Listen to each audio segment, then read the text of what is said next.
Amigos da TV Assembleia, voltamos com esta conversa aqui, muito instrutiva, né? Onde nós todos estamos aprendendo muito com o Dr. Marcos Garcia sobre o sistema psiquiátrico, o sistema dos hospitais psiquiátricos, né? Ele nos deu aqui vários dados a respeito de onde estão os principais polos hoje, que reúnem os hospitais psiquiátricos, em sua grande maioria, formas de tratamento.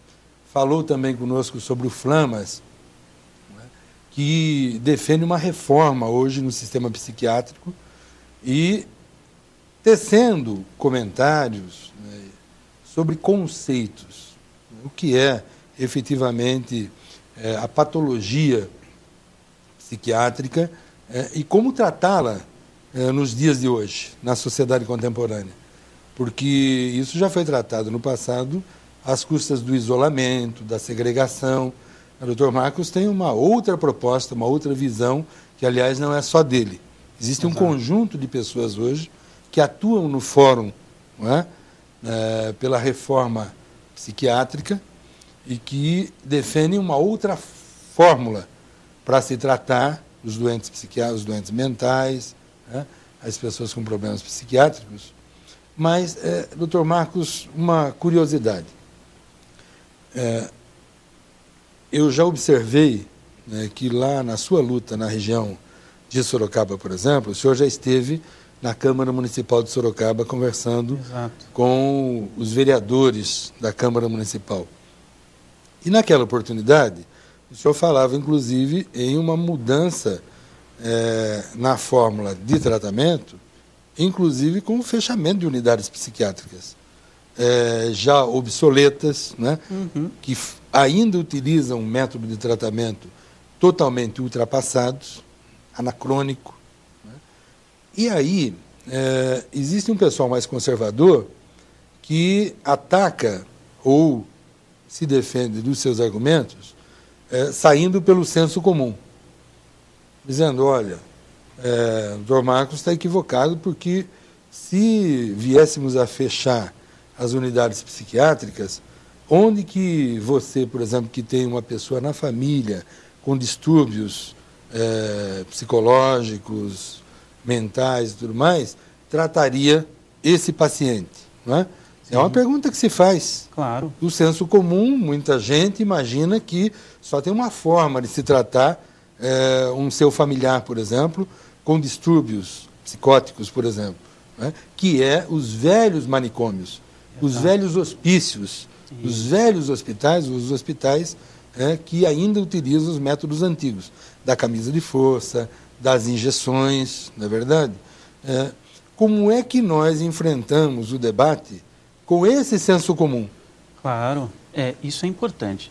Em primeiro lugar, nós do Fórum de Luta Antimanicomial acreditamos que a reforma psiquiátrica ela tem que ser feita com responsabilidade. O que quer dizer? Não trata-se de fechar um hospital no dia seguinte, esses pacientes não terem nenhum tipo de recurso de atendimento. A nossa proposta para Sorocaba, por exemplo, é uma proposta que inclusive fizemos um abaixo-assinado com mais de 1.500 assinaturas, que ela defende o quê? Que em 3 anos Sorocaba atinge o número máximo de leitos que a legislação permite, que hoje seria em torno de 270, algo nesse tipo. Então, a ideia era essa. Nesses 3 anos, então, o que nós poderíamos fazer? Ao mesmo tempo que se reduz o número de leitos, se aumenta a rede substitutiva que nós chamamos. Então, primeira coisa que nós já tratamos aqui são os CAPs. Então, a família, ela precisa sim ter o auxílio desses CAPs, que não são ambulatórios, mas são lugares onde a pessoa ela pode ficar durante todo o dia. Então, ela faz oficinas, faz suas terapias, suas dinâmicas e depois, no final do dia, volta para casa. Esse paciente, tendo esse tipo de tratamento intensivo, ele tende a melhorar. Então, essa é a primeira possibilidade. Tem um outro tipo de unidade que nós não falamos aqui, mas são os chamados centros de convivência, que infelizmente Sorocaba não tem nenhum. A Campinas, que é uma cidade cerca do dobro do tamanho, se eu não me engano, tem cerca de 10 centros de convivência. São lugares que não são só para a população psiquiátrica, mas também atende essa população, que também são lugares que oferecem oficinas, jogos, atividades lúdicas e tudo mais para que esse paciente possa se reintegrar à sociedade. Interessante, doutor Marcos. Pois é. Então, esse tipo de instituição existe. Fora Fora isso, nós temos um recurso, e esse recurso ele é específico para o paciente que ficou muito tempo internado e cuja família ou não quer ele de volta ou que ele não consegue, ou que não se consegue mais localizar a família. Esse recurso são as chamadas residências terapêuticas. As residências terapêuticas, elas estão na linha de frente de conseguir reduzir o número de leitos psiquiátricos. O que são as residências terapêuticas? Acho que todo mundo aqui já viu mais ou menos, o telespectador já deve ter visto o que são as repúblicas de estudantes, não é isso? Então são 8, 10 estudantes que moram juntos numa casa e dividem despesas. A residência terapêutica ela funciona nesse modelo. Então uma casa, essa casa é alugada em um bairro de classe econômica compatível com aqueles moradores. Nesse bairro as pessoas vão morar, elas têm uma assistência, tem alguém que é pago, né? Existe verba do governo federal para isso, cuidadores que são pagos para acompanhar aquelas pessoas nesse processo, e aí elas vão morando lá e vão se reintegrando aos poucos com a sociedade. É uma experiência muito interessante, deputado. Minha esposa, ela coordenou uma residência aqui em São Paulo durante cerca de 2 anos. E é um processo muito interessante, porque quando a residência chega, os vizinhos começam a ficar meio assustados. Nossa, vai ter paciente louco morando aqui no meu... No começo, esse susto de fato acontece. Depois, o que começa a acontecer? Começa a ter relação de amizade. Então, para o senhor ter uma ideia, os pacientes, era uma residência terapêutica masculina, dessa que a minha esposa coordenava, em Hermelino Matarazzo, aqui em São Paulo. Os pacientes eles começaram a ser convidados por um grupo de idosas, para um baile. Né? Então, começa a ter uma ligação com a comunidade, fizeram amizade com um filho de uma senhora que tinha alguma deficiência mental que morava em frente. Então, foi fazendo essa rede de relações, mostrando que o paciente psiquiátrico ele pode conviver em sociedade. Há programas para isso, há tecnologias, nós chamamos, né? Isso nós chamamos hoje de tecnologias sociais. Então, o Brasil, claro, se inspirou em modelos de outros países, mas ele criou um modelo substitutivo em saúde mental que é exemplar no mundo, nos lugares onde ele foi implementado. As residências terapêuticas é uma dessas tecnologias. Hoje, se eu não me engano, nós temos cerca de 200 aqui no estado de São Paulo.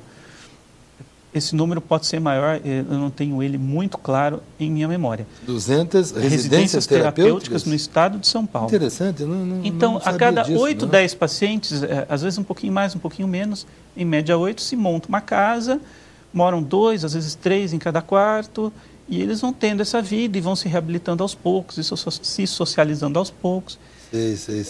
Para ser elegível para esse programa, ele já precisa estar um tempo internado no hospital psiquiátrico, né? Nós chamamos esse paciente que está mais de 1 ano internado de paciente morador, né? Ele já não é mais um paciente, o hospital psiquiátrico já virou a casa dele. Então, esse paciente morador, ele precisa dessa tecnologia específica para que ele possa sair. Muito interessante. E temos recursos federais para isso. Isso é importante, né?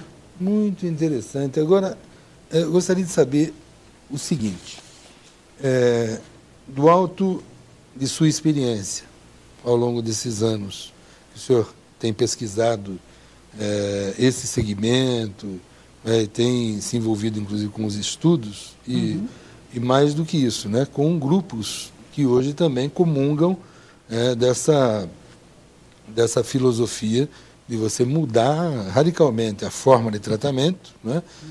Então, o senhor falou aqui sobre residência terapêutica, centro de convivência e o CAPS. Exato. Que eu acho que é assim, a experiência mais recente, inclusive criada por dentro, é uma política governamental, inclusive. Isso.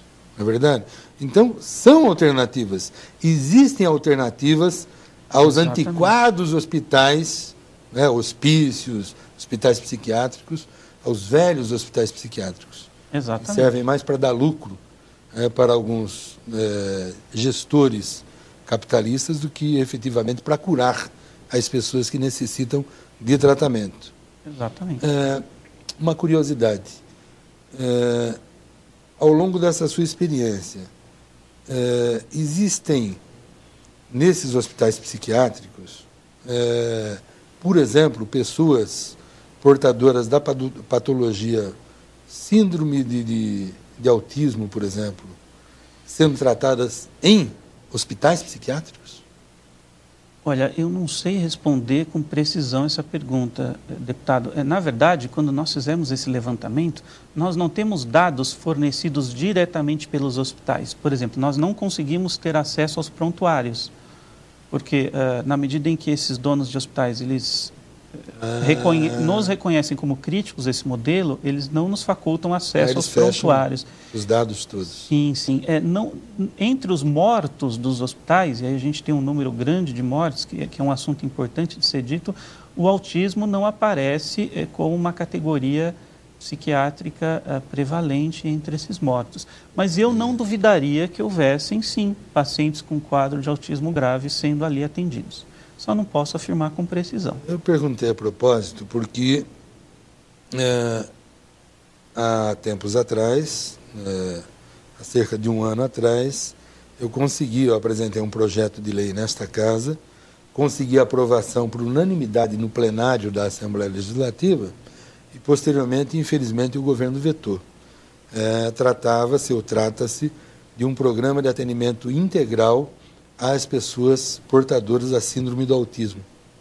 Porque, embora a Constituição, tanto a Constituição Federal quanto a Constituição do Estado, diga ou afirme que saúde é um direito de todos e é dever do Estado, no caso do autismo, especificamente, a patologia fica por conta dos familiares. Exato. O Estado não coloca um centavo para tratar hoje do indivíduo portador de autismo. Então, nós vamos verificar depois, é um assunto que eu estudei um bocado para produzir, inclusive, esse projeto de lei que propõe o programa de tratamento integral à saúde do autista, né? Aí eu fui verificar que a maioria das AMAs existentes aqui em nosso estado, associações amigos dos autistas, ela é composta por mães de autistas. Né? Acontece isso quando o governo não se mobiliza, a sociedade civil acaba tendo que se virar para dar algum tipo de assistência, às vezes precária. No caso da AMAS, não, porque eu conheço o esforço de várias AMAs, mas realmente o pessoal tem muita dificuldade. Um tratamento altamente especializado. Exato. Quer dizer, educação tem que ser especial, saúde tem que ser especial, odontologia, né? Tratamento dentário do indivíduo com autismo tem que ser um tratamento altamente especializado. Exato. Quer dizer, tudo é altamente especializado e tudo muito caro. Então, imagine um grupo de mães que se reúne, monta uma associação Amigos dos Autistas e depois sai fazendo quermesses, sai fazendo rifa, sai fazendo... Enfim, quer dizer, para reunir parcos recursos para tentar o tratamento dos seus filhos. Então, é uma luta que nós estamos travando aqui no âmbito da Assembleia Legislativa agora, para derrubarmos o veto que o governador apôs a esse nosso projeto de lei, porque em derrubando o veto, aí a Assembleia mesmo pode sancioná-lo e ele se transforma numa lei estadual.